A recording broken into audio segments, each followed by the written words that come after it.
போறோம். வாங்க பார்க்கலாமா? உங்களுக்கு சோம்பேறியா இருக்கு இன்னைக்கு இதை செய்யுங்க. அதுக்கு சிக்கனை வாங்கி அலசி ஒரு பவுல சேர்த்துக்கங்க. சேர்த்தாச்சு. தேவையான உப்பு, கொஞ்சம் தேவையான மல்லித்தூள், கரம் மசாலா,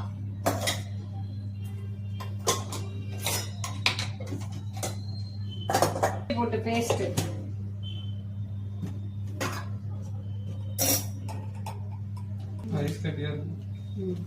கொஞ்சம் ஆயில், ஒரு 2 ஸ்பூன் ஆயில்,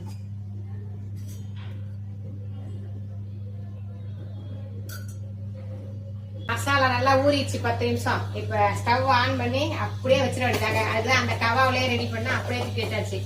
தட்டை போட்டு மூடி ஒரு 5 நிமிஷம் கழிச்சு வந்து பாத்தீங்கன்னா அவங்களே தண்ணி விட்டுருப்பாங்க. அப்புறம் நம்ம கிண்டி விட்டு நம்மளுக்கு தேவையான அளவு வந்தோடனே டேஸ்ட் பாருங்க.